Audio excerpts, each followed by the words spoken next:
It's a small thing in some ways, but it's actually really important in Meta Ads advertising to get your columns set up right. And so this is a new account that I'm working on, and I wanted to show you my exact column setup and why I set my columns up in Meta Ads the way I do. So I'm going to start by going to the columns here and go to Customize Columns.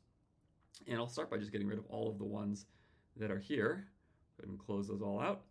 And we'll go from left to right. So first is going to be campaign name. Obviously, you need your campaign in there. You may want to have ad set name as well. That obviously, actually we'll take that out for now. We won't worry about ad set name for now. Okay, number 2 for me is going to be bid strategy. That's going to be really important for me to see my bid strategy. That way, if I'm running min ROAS or bid caps, which is usually what I'm running, one of the two of, I can see what that's going to be very, very quickly on quick glance. And my budget, important, obviously.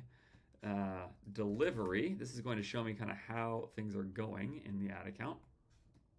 Attribution setting. This is really important as well because this basically now with all of these has given me sort of my setup. And what this is now giving me with my bid strategy, my budget, my delivery, and my attribution setting, it's all the stuff that's feeding back to me sort of how my account is set up. What's my optimization? Am I bid capped? All those kinds of things. And so that's where I start. All right. From there, I'm going to want to go towards purchase metrics. Okay, so I've got sort of my setup metrics in bucket 1. Next, from left to right, is going to be my purchase metrics. And that's going to start with the amount spent. It's the most important thing there for sure. So I'm going to do amount spent.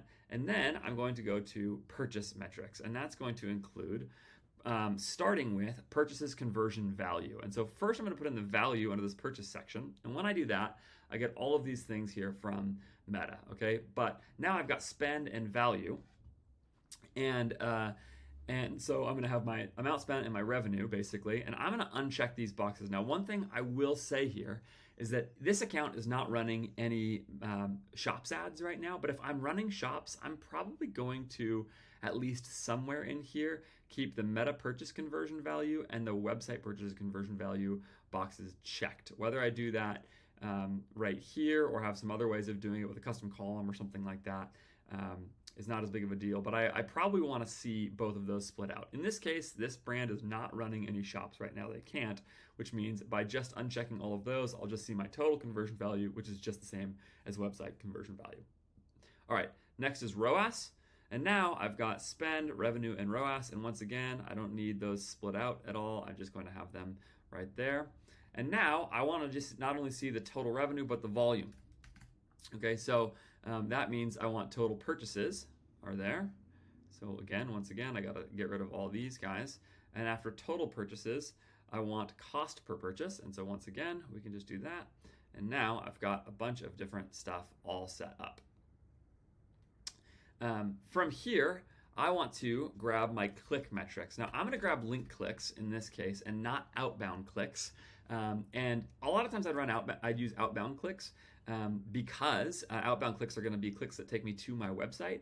But in this case, I'm going to use link clicks.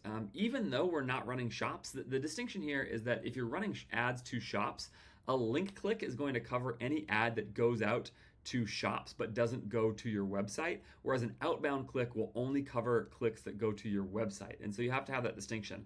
Now, I told you this brand is not running Shops, and I don't expect them to anytime soon, but there's no real reason not to just use link clicks here. And so, in fact, you can probably just use link clicks all the time because why not? And then we'll go CPC, cost per link click, and CTR. But we got to make sure we get the right CTR here because there's a lot of different options. And so that's going to be link click-through rate. There you go. And now I've got all of those. So that's going to give me my click data. And now I want CPM. And so this is now going to move us into like cost and reach sort of metrics. We'll go to impressions, reach, and frequency. And now all of these are all here, and I've got from top to bottom my setup metrics, my spend and return metrics, my click metrics, and then my like impressions and reach kind of metrics all in there. And I'm going to save this as my column preset. I'll call it AJF Growth Dashboard. Okay, in fact, we'll make it a little smaller for myself. We'll call it AJFG Dashboard. And that's going to be my main dashboard. Now, there's other column sets you'd use for all kinds of stuff, but in this case, I've got it as this one, as my core dashboard, okay? So now I'm gonna hit apply, and I've saved it, and I've got this here. And now when I look in the ad account, I've got from left to right, campaign name, bid strategy, budget, attribution setting. You can see all these are turned off besides this click attribution setting. What I eventually do, because I only run click attribution anyway, is I'll shrink this so it doesn't take up too much space, and all I need to see is the 1 or the 7. just to see, because sometimes I run 7, sometimes I run 1, depends on the brand, etc. All right, now spend, value, ROAS, etc. But what you'll also see that's happening here is that these columns have actually given me 2 different columns. One of them right here, and then a 28-day click version. There's a 28-day click version because I've already gone and done something, which is to select in the compare attribution settings drop down the 28-day click attribution. Because whether I'm running 1-day click or 7-day click, those metrics will show up right here in this purchase conversion value column. So if I'm running 1-day click, this will show me on a 1-day window. On a 7-day click, it'll show me on a 7-day window. But I want to be able to see the difference between my core target and my 28-day click target. Because if I'm running bid caps, I have to set those bid caps according to my 1 or 7-day target, depending on my optimization setting. But that's not the total revenue that I'm generating. The total revenue that I'm generating is happening at least over a 28-day click window. And so I want to see the relationship between those 2 things so that I can see, historical purchase multipliers, etc. So if I go last 30 days or something for this account, smaller account, obviously, it looks like in this case, they're about the same return over this time period. Let's see, can we go maximum? This account does not have very much history, but there you go. Anyway, in the long run, that's how, that's right, this is a new account. So that's why it doesn't have that. I think everything's been run in the last 7 days, actually. So that's why that's there. All right, so I've got my 1-day click or 7-day click and 28-day click targets. That doesn't get me all the way there yet, okay? First, the next thing I'm going to do actually is give myself a couple of custom columns as well. So I'm going to go to customize columns, and I'm going to go back here and create a couple of custom metrics. All right, so the first is going to be AOV. If I am running bid caps, I need to be able to see my average order value, because it's not only is it generally interesting and important, but I have to adjust my bid caps relative to AOV. And so I'm going to make this available to everybody. And all I'm going to do here is go purchase conversion value divided by purchases.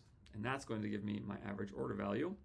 Let's make that not numeric, but let's make it a currency. And now everyone with access to this business has that. I'm going to create that metric. And then let's go to, I need to do one more, create custom metric, which is conversion rate. Well, let's do it like this. CVR, we'll call it, this needs to be a percentage. We'll call it conversion rate.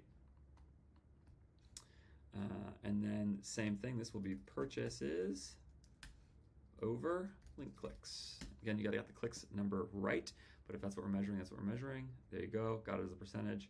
We've got that there. And now we need to add both of those in as well. AOV is more important to me in this case than CVR. CVR is just kind of interesting, but it's not much else. So the way that I'm going to do this is I'm going to put my AOV right here under cost per purchase. So now I have my CAC or my CPA, right, and my AOV right next to each other.